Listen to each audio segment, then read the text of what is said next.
Hi everybody, my name is Hannah and this is Pepper and Pine, and today I want to share with you my lesson plans. These are now available on my website at pepperandpine.com. You can find that link down in the description box below, and there will be more added as we work through our units. Now we do a main lesson block or a unit study approach, and so I'm finding that collecting our resources and our lesson plans this way has been really helpful for me to wrap my head around all the materials that we're using, and now I can share them with you. Now, we've been homeschooling since 2003, and over the years, I've used a variety of different lesson planning techniques. Sometimes we would plan ahead and we would write those things down. And sometimes we would do a narrative where we would write down the things that we did. Sometimes I would use lists like I did recently with a composition book. And initially I started working through Excel sheets and I would map out my week or my unit or my month that way. Now I am using Google Sheets and Google Docs in order to lesson plan. And what's really great about these lesson plans that I have that are available on my website is that all of the lesson plans include links to the materials that we're using. So in addition to having lesson plans, you also have a complete book list. So the lesson plans that I've put together are units. It's a unit study approach or a main lesson block approach. And so a lot of the times my content is basically books. A lot of them you can find at your local library, games, hands-on projects, and tutorials that you can also find on my channel. And so this makes it, in my opinion, available for everyone if you want to homeschool this way, because you can get these books from your local library, at least most of them. But it's also really wonderful to do a unit study. Even if you're doing your regular curriculum, you might find a part in your curriculum that really interests you, and then you want to kind of divert for a little while and do a little unit study approach. Then you can also do that in conjunction to whatever curriculum that you're already using. So I only have mostly history unit study lesson plans available right now, but as we progress through our units and as I make lesson plans for the units that we've previously done, then you'll be able to find them for all the subject areas.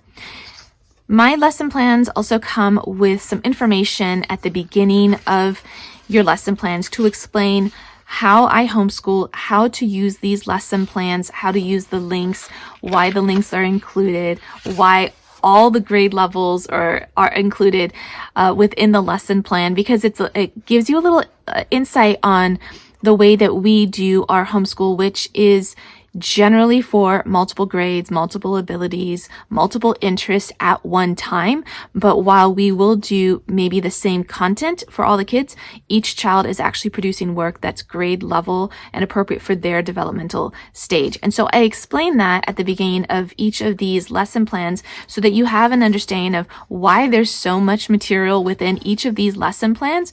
Sometimes they're divided up by grade level so that you can see, oh, I just have a first grader and a third grader. I'm probably not going to do the things that are for the, 5th, 6th, 7th grader or the high schooler. I'm just going to stay with like the younger grades. But since you have all of the books and all of the information in one place, as your student grows, you can circle back to these lesson plans and approach some of the other lessons the next time you do this unit. Or the way that I view it is that a lot of times younger students can absorb quite a bit of information if they are read to aloud or explain things from content that is intended for an older student. So I like to put it all together so that you can pick and choose what's going to work for you, and so that if you can't particularly find a book that I have suggested, but you can find another book that was maybe for an older student or a younger student, you can kind of swap those out and kind of work with that. So let me walk you through these lesson plans so that you can see how each one is a little bit different, why I've included certain things with each one, and the grade levels. So the first one I want to share with you is the lesson plans for the travels of Ibn Battuta. And this one is approached a little bit differently than the way that we actually did this unit. Now you can find playlists of all of these different units. You can find that link down those links down the description box below, and you can find how we put together these units as videos so that you can see all of the books that we use. You can see the insides. You can see whether it's going to be right for you or your student and the grade levels. You can find all of those on my website and on my channel. So when you are looking through these lesson plans, you can also, for the digital version, tap on the links and then it'll take you to that book so that you can find the author, more information about it. You can buy it at one of two vendors that I've been using a lot lately, bookshop.org and Amazon. We also like to use Barnes & Noble whenever possible.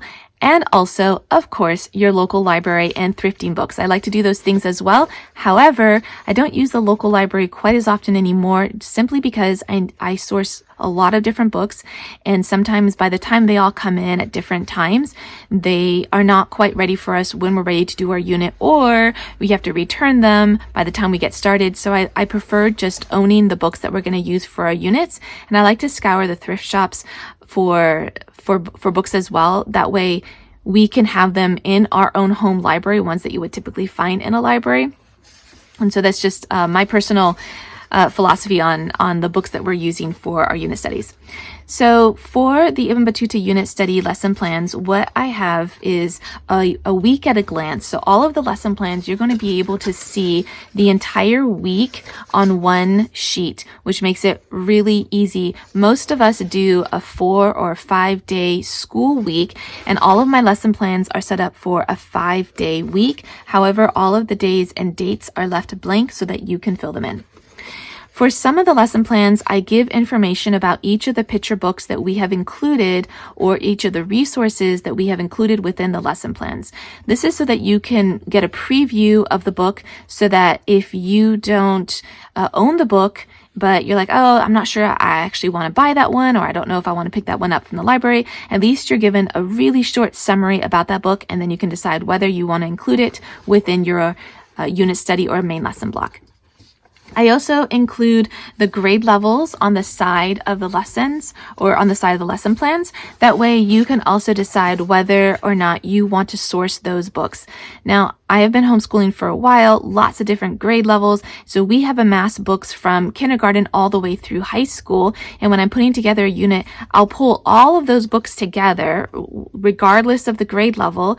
And then we will read those aloud. And sometimes with my younger students, I'm reading an older student a book aloud that's at an older grade, but my younger student is there listening in, not really participating, but still absorbing the lesson. But if you only had young children, you might not want to source some of those materials that are junior high or high school or above because you just have the young students. But because we've been homeschooling the entire, from kindergarten through high school, we have amassed quite a collection of resources for our unit studies. But I do want to include them all so that you can mix and match or plan ahead, or if you have a book list, sometimes you can be at a library bookstore or at a thrift shop or just hand-me-downs, and you can start to collect these resources. Some of the resources I share are older and out of print, so I encourage you to find newer resources or just things that are more readily available for you. These are the books that I'm using, but I'm not particularly attached to them for any one reason or another. It's just these are the books that I have. And so having a lesson plan like this can also help you swap out books for the ones that you have, because you can kind of see the way that I've organized our lessons, which include a chalk drawing, which is optional, of course, opening activities, which we'll do our mental math, some of our daily work like grammar or copy work and dictation, and of course we like to do our games for our opening activities, so we'll include those.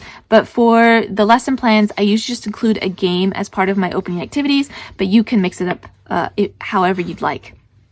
I also include a picture book. I love using picture books for pretty much all of our unit studies and main lesson blocks. And so for the Ibn Battuta unit study, there are actually 5 picture books for each week. And so it is picture book heavy. And so you're going to find a unique picture book for each day, which also mirrors part of the journey of Ibn Battuta. So as he's going through all of these different lands on his journey, you're going to have a picture book or another resource that mirrors the location that he's at. We also have a nonfiction book as well. And for this particular unit, it is quite aggressive because we have a unique nonfiction book for every day of the lesson plan. Now, in some of my other lesson plans, that same book would be spread over several weeks. And so this lesson plan, even though it's set for 3 to 6 weeks, you can spread this out for many more weeks because you're just going to find 3 really dense, packed weeks for the Battuta lesson plan. But in reality, the content in here can easily be spread over 6 weeks, 9 weeks, or 3 months, or you can go at this at a very slow pace and do it for an entire semester. The reason why I pack this heavily is so that you can have choices when you're getting ready to do your lessons. So for the nonfiction book from grades 3 to 6, you could choose 1 or 2 of these books. You don't have to choose every single one and read the entire thing in one day. That would be quite a lengthy lesson. I also include a read aloud as well, and you can see here that the read alouds are of varying grades. So I have a read aloud for a high school level. I also have a read aloud for you can do this for anywhere from 1st to 8th grade, or you can do it as assigned reading for each of those grades. So if you've got multiple children in your homeschool and you're reading the picture book for the younger child, but then your older child is not quite as interested, you might offer one of these other resources as assigned reading for them. For the Battuta lesson plan, I also have a unique recipe for every day. I am really excited about introducing these recipes for this particular lesson plan. In other lesson plans, there's just one recipe for the week that you can do on your cooking day. But for this one, I have one unique one for every day, which really means that this 3-week lesson plan is totally appropriately suited for 3 months. And you can do each one of these days to span over an entire week by doing each of these things Monday, Tuesday, Wednesday, Thursday, and Friday. And that way you can still get through all of these things at a slower pace. I also include a lesson activity and a lesson project at the bottom of the lesson plan, and that's something that can span the entire week. Sometimes our hands-on projects are going to take far longer than a day or 2, and so spreading them out over an entire week makes it a little bit more accessible and more easily achievable. The other thing that you're not going to find in here, but is part of the lesson, are the lesson work itself. And we use main lesson books in order to produce our work, which usually includes a narration and an illustration. So that's a quick look at the Ibn Battuta unit study, which is set for you get 3 very full weeks of lesson plans, but really this is, you'd have to work super diligently to get it done in 3 weeks, or you would have to take off certain things and just focus on a particular grade level. So I would say definitely allow maybe 6 weeks or 3 months in order to do this particular lesson plan. And of course, with all the lesson plans, it comes with several pages in the beginning that explains how to use the lesson plans and how we homeschool with multiple grades and multiple ages. We don't really stick to one particular grade level.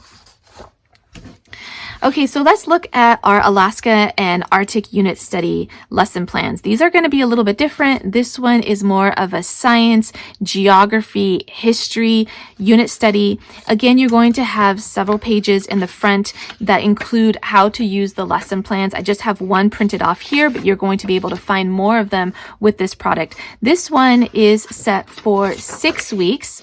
But each week that you see in the lesson plan is just devoted to a couple of grade levels. So I've done this one a little bit differently. Rather than putting all the grade levels on one week, now you can print off each week devoted to a particular grade level.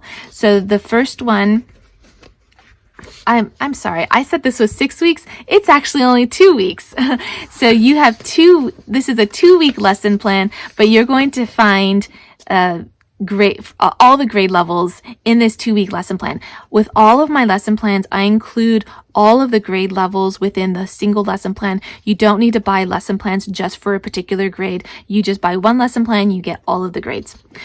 So for this one, you're going to have pre-K and kindergarten, and it's going to have your read alouds and your project. And then again, for the second week, you're going to have read alouds and a project. For grade 1 and 2, again, you're going to have read alouds and a project. And sometimes the projects will be similar. Sometimes they'll be different. Again, you can link, these are all linked to projects that we've done, or they're linked to the books and where you can find them. Then we have grade 3 and 4, and in this case we start with a bit more content. So you have definitely your read alouds, but now you have your assigned reading, and then your projects are also a little bit more involved and more suitable for an older child. But again, you know your child best, and you might find something that I've said is great for a 5th or 6th grader, and you have a 1st grader that loves to do that. Absolutely. It's your homeschool and they are your children and you know best. Then, of course, we have grades 5 and 6, and you can see now that it's gotten quite a bit more lengthy with the lesson plan. And then we have grades 7, 8, and 9, and here you have a lot more assigned reading, and there is some overlap with the picture books. Oh, and this one covers 2 pages, and there is a little bit of overlap with the picture books that I've included, because some of the ones that we have included for our Alaska and Arctic unit study were ones that I felt would work well for multiple grade levels. Okay, so we have Exploring Asia through Zheng, Marco Polo, Genghis Khan, and the Kublai Khan, and this is kind of like a Mongolian unit study. Now this one is set for 6 weeks, and it's for grades 1 through 8. Once again, you're going to get several pages of information on how to use the lesson plans right up at the front. And this one again is going to be laid out in a weekly format with a 5-day school schedule. Again, you can fill in your day and dates. We start with some opening activities. So the lesson plans go in somewhat of a chronological order that you would do throughout your day, starting with your opening activities, then including a picture book, which I like to include the picture book as sort of the tail end of our opening activities. I like to kind of bring the students in with a game or something that draws them away from whatever they're doing, or just invites them into a space of learning. And I like to have it be enjoyable and exciting, so they're not like, oh, now I got to come and do a worksheet, or now I got to come and do some handwriting or a narration. It's something that's a gentle entry into the lessons of the day. So I like to include a game, and then I like to do a picture book. And this is just a gentle start to the lesson. Following that, I have the lesson content, and I have it for grades 6 through 8. So this is a nonfiction book that I've included for this particular unit study, which again, if you are reading these materials aloud, which nearly all of our lessons are read aloud, then you can have younger students who can participate. When my lesson plans get too dense and I have gotten overzealous and we've gotten so many materials, and my children are older, then I will divide it up into things that I am reading aloud to them and assigned reading, things that they can do on their own while I'm working with another child or another student. So while all of these things don't specifically say read aloud or assigned reading, you could decide which books you want to do as assigned reading and which ones you have time to read aloud as part of your unit study. I also included cooking and projects in addition to the main lesson work, which would be illustrations and a writing or a narration. So for this one, there's just the one project that spans the entire week, and then some recipes that again span the entire week so that you can choose a cooking day. I really love heading to the kitchen with our unit studies, not just our history ones, but we've done them for it's great to do them for math. There's all that measurement. There's great to do them with science. We've done them before with science, especially with our B unit, for instance, when we learned about different honeys. And so that's a great opportunity to head to the kitchen. So I love doing that, and I highly encourage you to do that. One thing that I have not included in any of these lesson plans are field trips and other out-of-the-box educational activities. field trips, plays, orchestras, all of those things are fabulous, and I highly encourage you to include them whenever possible.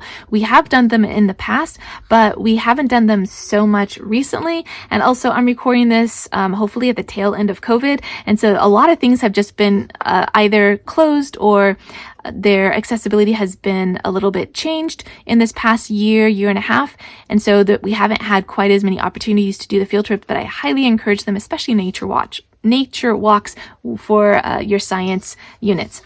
Okay, so this unit is going to differ a little bit in that you have a space at the bottom for your notes and your book lists. It looks like it's a little bit smaller of a unit for the way that it's laid out. But again, this one's going to span 6 weeks, and it's going to take you through a number of biographies and historical events, but it's going to be concentrated mainly for the years of about 1100 to about 1300. So this is going to be quite a narrow space of time for this particular unit study. Okay, so let's put this one aside and look at a broader time span, and as well includes some of the areas of Mongolia and China and Genghis Khan and Marco Polo, and that is the larger Silk Road unit study. So again, you're going to have information on how to use the unit study right up at the front. Now this one is a much longer unit study, and you can see that you're going to get several sheets here, because this one, though it's for 4 weeks, it is divided up into elementary or young elementary, middle school, and high school. So you've got 3 different blocks of time. But again, I include all of them for you so that you can mix and match materials. So the first 4 weeks that you're going to see here, this is for, and they're color coded just for your own ease and mine as well. So the first 4 weeks that you're going to see here, these are going to be for elementary grades 1 through 5. And you're going to find it quite packed. You're going to have opening activities again, a picture book. You're going to have an explanation of that picture book again so that you can decide which ones you want to include and get a little brief summary of it. Mostly you get one unique picture book for every day of this 4-week lesson plan, but some picture books are a little bit longer, so I've divided them up over 2 days. But for the most part, you're getting one unique picture book for every day, which means that is a lot of picture books. So I highly encourage you to check your local library. There are some things that might be a little bit more challenging to find, in which case it might be nice to have it in your own personal library. You might want to purchase that. And so that's something that you can decide depending on which resources just sort of speak to you. So I haven't included the grade levels off to the side here because the grade levels are at the top here. So all of this content here is what I have divided up for grades 1 through 5. So again, you're going to have materials that you read aloud. You're going to have lesson activities, and this one I work out a little bit differently. I do a lesson book, which is again just a nonfiction book, and I use that as the main lesson content for this particular grade level. And then I include how to actually do the lesson activity, or what is expected, or how you can divide up your whole week to achieve these different lessons, whether it's narration or a project or an illustration. I've included that here in your lesson activity. At the end of the lesson, I've included Arabian Tales, the 1001 Arabian Nights. Now, this is something that you could definitely do in your opening activities, but the reason why I put it at the end is that sometimes I like to end the lesson with something that's a little bit enjoyable, like a picture book, like a story, something that just lets the brain just kind of rest and then transition out of the main lesson. Now, this doesn't always happen. I've written this in a way that's pretty ideal, but in reality, a lot of the times my children like to start with the folk tale, the fable, the story, and so sometimes that will be bumped up into the opening activity. However, if I've got either an assigned reading or historical fiction or a novel that's a read aloud, that will come at the end of the lesson, and oftentimes that might even be included as bedtime reading. I won't require any work from my student. They won't have to do any narration or illustrations. It's just something that's a little bit more enjoyable. And sometimes it doesn't come at the end of the lesson. It comes all the way at the end of the day. Again, I have cooking, and for this particular unit, I have handwork. So rather than a weekly project, which you're going to have a lot more projects included in the lesson activity, I've included a handwork project that you can do throughout the entire unit, as well as recipes that you can find the tutorials of on my YouTube channel and on my website. And of course, I've linked them here for you. So that is the 4 weeks for the young elementary.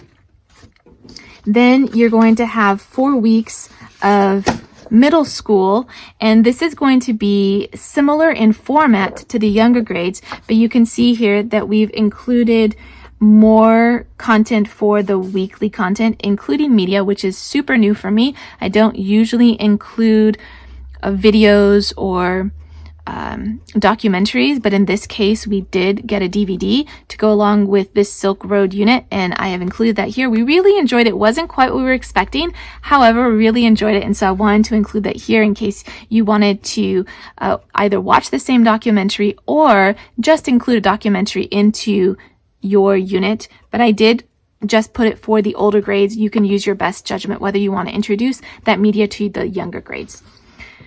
So in this case, we also have a main lesson book, but we have 2, and then we have the lesson activity, which again is going to look similar to the lesson activities that you have for the younger grades, where you can do your lesson, have your illustrations, do your narrations, and this kind of helps you keep on track with that. I know in our homeschool, we can get behind on our lesson work, and we might push through the lesson content, like the new lesson and the reading, and then we get backed up with a lot of lesson work that needs to be done at the end of the week or at the end of the unit, where there are several entries that need to be done in the main lesson book. I try to avoid that, but it ends up happening at the end of every unit, and so this might help you stay on track a little bit more. And then of course it ends with the Arabian Tales. So you're going to see a lot of overlap between the elementary and the junior high, but you're going to see more content with the junior high and a bit more of an aggressive schedule. Then we have the high school lesson plans, and these ones, depending on how you are homeschooling your high school student, you may have to modify this in order to fit the standards or the rigor of your high school courses, or you can take all of the high school material that I have here and take it down to 7th and 8th grade and modify it a little bit if you wish to do it that way. So there were so many good resources that I had for the junior high lesson plans that I wanted to include them here in the high school. But then in addition to that, also have assigned reading for some of the materials that if you were reading these aloud, you just would not have the time to read all of them aloud. So some of them are lesson work that you can read aloud to maybe your elementary, junior high, and high school students, but then your high schooler can then do a lot of work on his or her own by doing the assigned reading. And then here we also have our cooking and our handwork. And for the cooking, I've done something a little bit differently here, and I have included the book called The Silk Road Gourmet, and it goes through lots of different regions and countries and different recipes. And so I've included that here, where you could go through a lot of these different sections of the book and read about the food in that area, which is only a couple of pages, and then your high schooler could collect the resources, the ingredients, and create one of those recipes either each day, which would be a really aggressive schedule, or choose one from the 5 that the student learned from and then just present that one on the final day. Okay, so that makes up the 4 weeks, very dense schedule for the Silk Road lesson plans. Again, this would be appropriately suited for 8 weeks or 4 months. The way that they're laid out in the weekly format, you can take an entire week and spread it out over a month, and you can take each day and spread it out over an entire week. When we're doing our unit studies and main lesson blocks, they are the material that we're concentrating on primarily for that entire day. And so we are concentrating our time, we're devoting our energies to this main lesson block. And then once this is done, after a few weeks, we're moving on to something else. Now, if that homeschool style doesn't work for you, then you can take these lessons and spread them out over lots of weeks and just do a little bit every time and then maintain your regular lessons. The last one I want to show you are the lesson plans for the Golden Age of Islam unit study. Now, there are going to be resources that you're going to see in all of these lesson plans, and there are also 2 more that aren't shown here. There are the Ancient China and China main lesson block lesson plans, and also the I had one more, it slipped my mind. But we have more of them, and because the time frame and the locations, West Africa as well, because the time frame and the locations overlapped, there are going to be resources that you're going to find that are similar in all of these different lesson plans, but they are unique lesson plans, and you are going to find materials in each of them that you're not going to find in the other ones. However, you can pick and choose between all of these different regions and time spans and make a smaller unit that takes from a little bit from each one, so that you don't have to devote, an entire 4 weeks or 12 weeks to a particular unit study. The Golden Age of Islam unit study is a 12-week lesson plan, and it's for grades 1 through 12. So this one's probably the most dense of all of them, and also the longest. And even so, there's still a lot to do each day, but each week shows the entire grade, all the grade levels. So again, the way that I printed off these ones is front to back. So there are 4 pages to explain how to use these lesson plans, and also to in all of them, you can check the blog post that accompanies each of those unit studies. Then you can see the projects that we're doing and the books that we're using. But this is a nice way to have everything collected in a lesson plan, so you can see how we take all of these different resources and break them down over the weeks. Which ones are ones that I'm reading aloud, which ones are resources that I'm doing as assigned reading for my children, and then how we're actually putting together our main lesson books. So the Golden Age of Islam spans from the 600s to the 1600s, but it's mainly going to concentrate on the 600s to about the 1100s. Then there are a few resources like Ibn Battuta, which you will have seen in the other lesson plans, but we do include Ibn Battuta, we include Salahuddin, we include the fall of Constantinople, and all of those things happened in either the 1200s, 1300s, 1500s, or 1400s. And so there's a block of time that is kind of beyond the Golden Age of Islam, but I've included it as well. Once again, you are seeing a week at a glance. However, it's 2-sided, so there is a lot of content that you get each week, and still it is 12 weeks long. So this would be something that would be completely suitable for 12 months. You could do 6 months 1 year, 6 months the next year. There is a lot of content, a lot of resources, and while we will end up doing all of it, we may not do it all in 1 year. And I have multiple children. Some of the things that they're doing as assigned reading, but the majority of it I'm actually reading aloud. So it can get your voice can tire after a while if you're doing all of that reading aloud. So again, we start with a chalk drawing. All of our unit studies include a chalk drawing, one to span the entire unit. Again, we have picture books, and for this particular unit, you're going to get 12 picture books for the entire unit rather than one every day. So when you have one picture book that spans the entire week, then you can read a few pages each day, or you can read the entire thing one day and again the following day, or you can read the entire book one day and then not at all the rest of the week. You can choose what's going to work out best for you. Some of these picture books are really lengthy, and if you're going to be doing a lot of the resources that I've suggested, it might be good to split them up and maybe just do a few pages a day. The way that we practically do this is that there may be a picture book that we read entirely on Monday. Then there may be some other books that we're doing just 1 or 2 pages.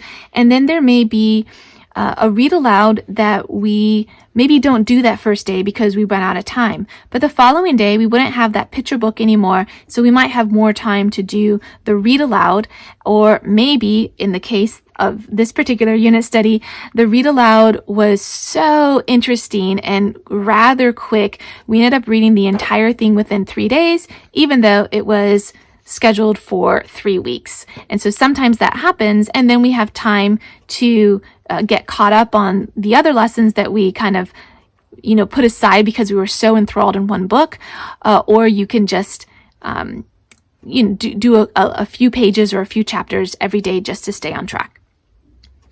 For these lesson plans, it's going to go somewhat in grade order, and it goes in somewhat chronological order. So once again, we have our opening activities. This time around, I only have 3 opening activity games for this entire unit, and we rotate them throughout the entire unit. So for 1 week, you're going to see companion cards for the entire week, whereas the next week, you're going to see a memory matching game for the entire week, but you can mix and match however you see fit.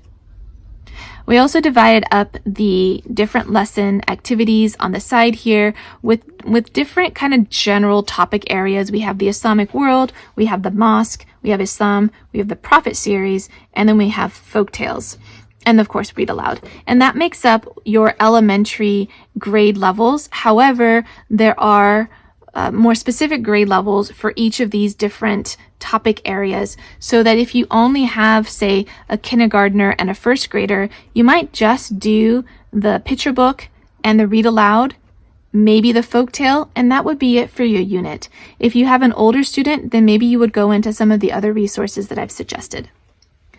This unit lends itself really well to geometry, so rather than handwork for this particular unit, I've included geometry. You still will have a project and a cooking recipe as well included, but I've also included geometry since it works really well with Islamic architecture.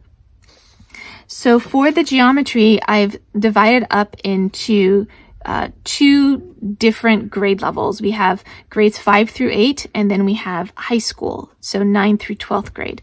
And in here, we have both a book that you can read aloud as well as a workbook so that you can actually design some of the different architectural, or rather the different geometrical designs that were part of the art and the architecture during the Islamic time when, they spread across so many different countries and regions, and with it came a unique look at art and design. And so you can practice that in the form of geometry with 2 different kinds of workbooks. One is a simplified workbook that actually comes with worksheets that are pre-printed so that you can just design and color them in. And then the other one comes with instructions on how to create those designs. So it's quite a bit more complicated. And I have set these at between 5th grade and 8th grade for the basic geometry, and high school for the more intense geometry. But again, you know your student best, and you may work around that, or you may just do some picture books on geometry, or you may just read aloud the resources but not do the actual geometry. Although I do highly recommend trying the geometry. I've also included a tutorial for each of these weeks except for the last week, where you can practice your fold symmetry. So we go from 3-fold symmetry to 12-fold symmetry, and again, I've put that for the entire week. On the back side, you're going to find assigned reading for grades about second grade on. It depends on your child's reading ability, all the way up until 12th grade. And then that's for the biographies. And then for the history, you're going to find assigned reading for high school. So when I was doing this unit, I had an elementary student and a high school student. So we went heavy with the high school resources for this particular unit. So a lot of these resources, though they are intended for high school, they're great for adults or college. And in some cases, you can do them with your 7th and 8th grader, especially if you do them as a read aloud. So for the assigned reading, I have all these different biographies here that are going to span all different time periods from the 600s all the way through about the 1500s.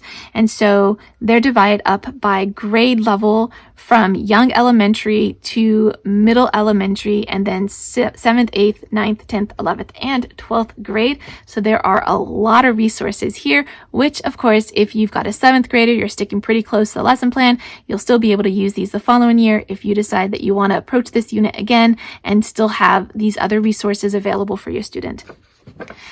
Then for history, we have grades 9 through 12, where I include books that are definitely high school and college and adult level. And for these ones, I've put them down as assigned reading just because there's so much content here that if you're reading all of this aloud to your younger students, you're not going to have a lot of time to do these as read alouds for the high school level. However, because I try to read aloud as much as I can, a lot of these materials, we have actually read them aloud, especially ones that ended up being really dense and more college level.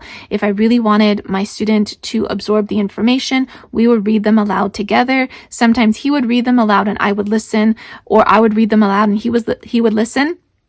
And then he would include that in his narration for his main lesson book. And then now because we want to cover so many of these things, he's only in 9th grade, but he's doing a variety of these different resources. He needs to do them as assigned reading just so that he can get through all of these different resources. And of course, you get 12 weeks of resources. So it is a really intense, dense unit study. And if you notice, there were some parts that were highlighted here, and that's because what I do with these lesson plans is that I will print them out, and then as we complete these different lessons, I'll just highlight them, and that way I can keep track of where we're at. And then at the end of this particular lesson plan, I've also included another sheet where you can have your notes and your book list so that you can start to collect these books for this unit study. I hope this was a helpful look at these lesson plans and how you can use them in your homeschool. They are all available on my website at pepperandpine.com. You can find the links to each one of these down in the description box below. You can also find blog posts for each of these unit studies on my website. You can find all of those links down in the description box below. And if you'd like to see how we are using these lesson plans on a daily basis, you can find me on Instagram at pepperandpine.